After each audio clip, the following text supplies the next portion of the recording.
Thanks for joining us today, and welcome! One of the best sounds school-age children hear is the last bell in the last class signaling school's out for summer.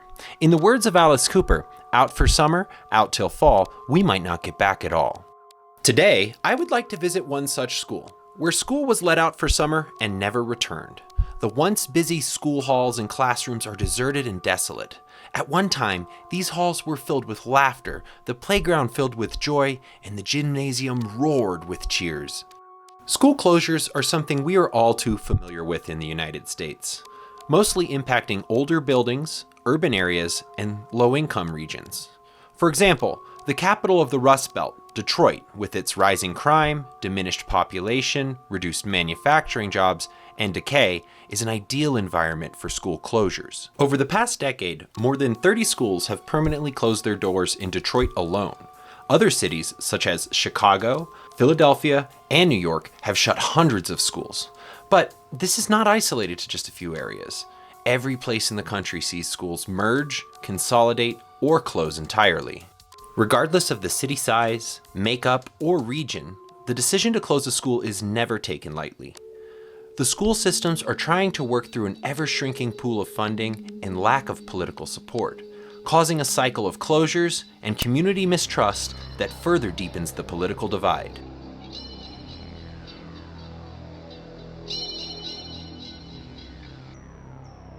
There are many factors that contribute to school closures, and to be clear, schools are not closed without a suitable replacement being available. One of the most common reasons a school is closed is due to maintenance costs. For example, schools took on millions of dollars of renovation costs when we were ensuring no asbestos or lead-based paint were used in new or existing construction. In some instances, it was more cost-effective to close a school building and build a brand new, more efficient building.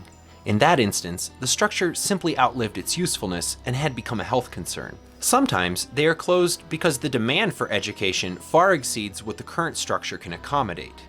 In the case of private schools, it's nearly always a funding issue. Other times, schools close due to shrinking enrollment and dwindling population.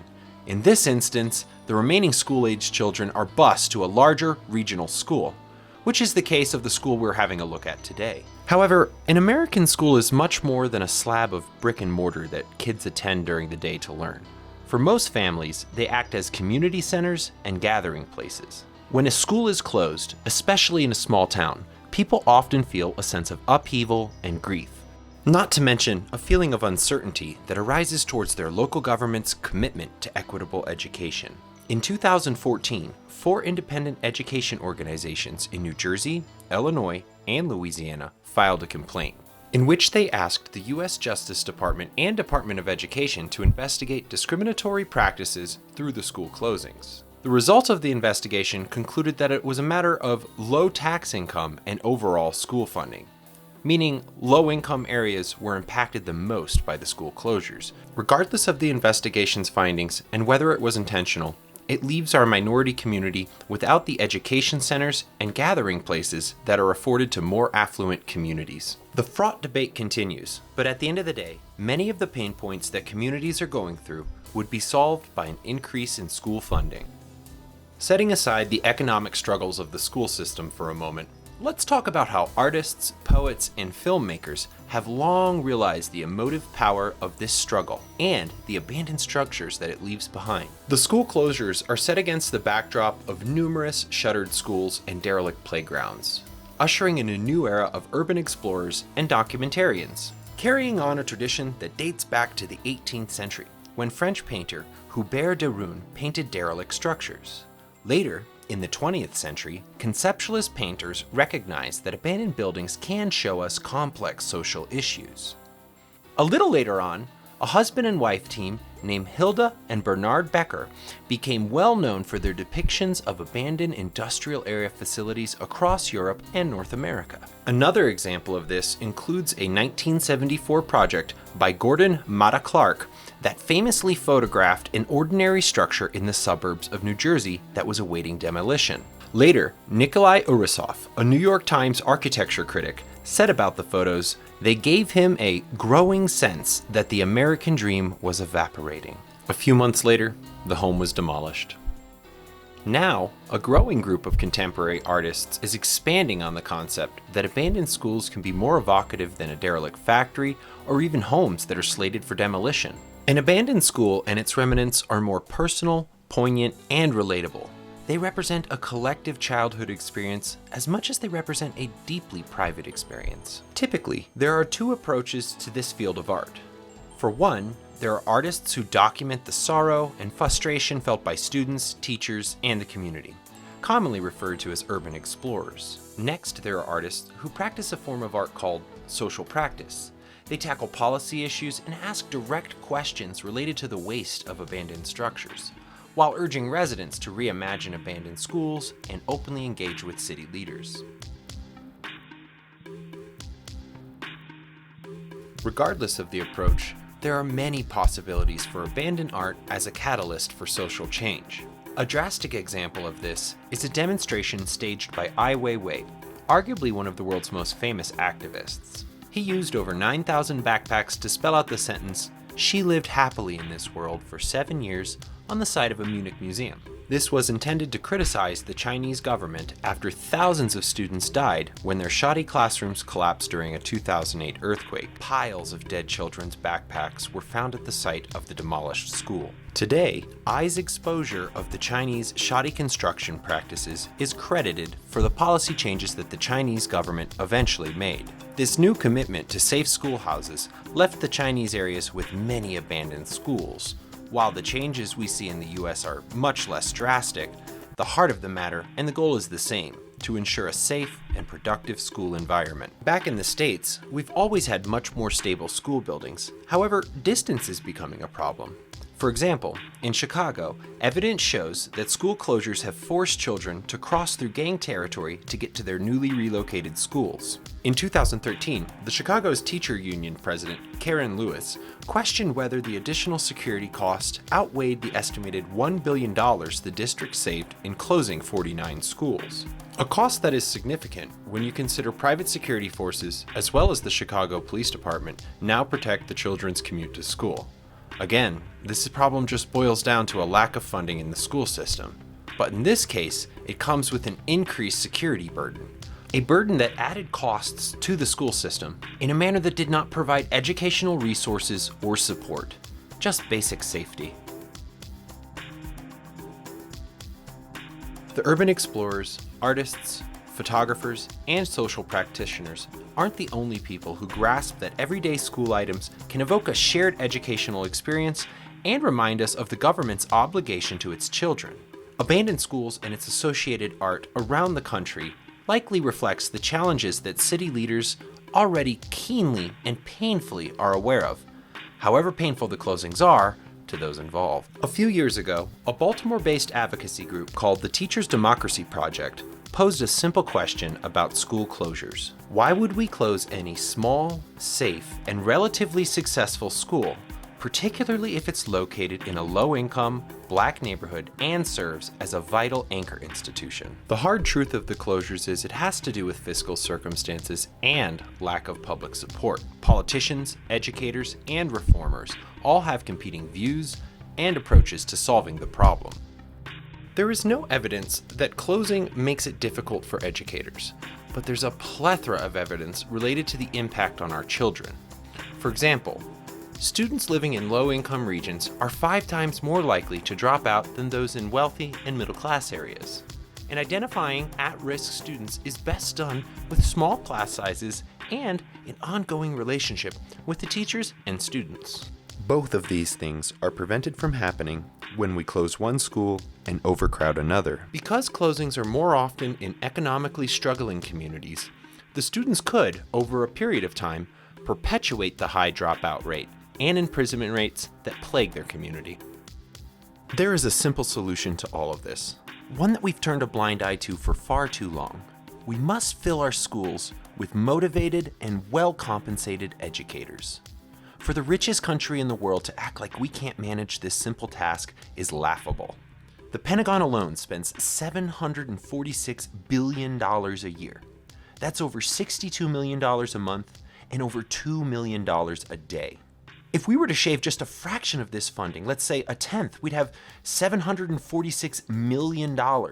This is enough to fund every public school, stock them with new supplies, and adequately compensate our educators. We could even fund our community colleges in a manner that makes them free and public institutions. While the Pentagon's funding is a drastic example, it demonstrates it is a lack of prioritizing our education and children. It's not that we don't have the funds and resources to improve our schools. It's the lack of desire and political support.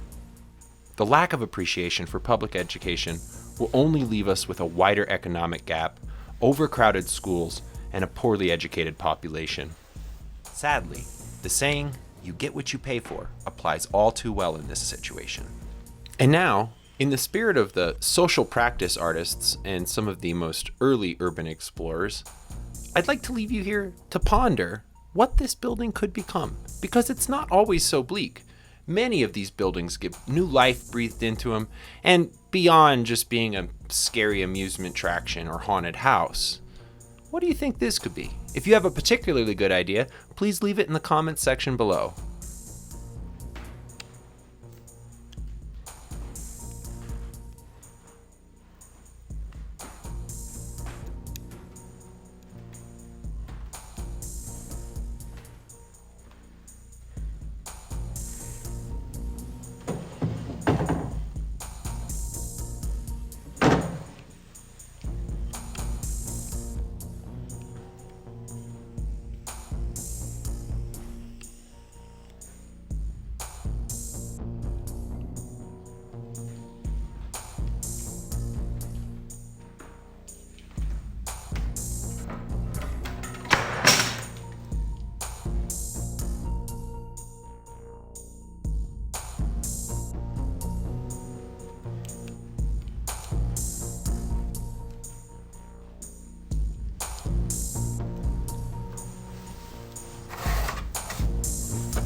I really do appreciate you spending some time with us today, and please do like, comment, and subscribe.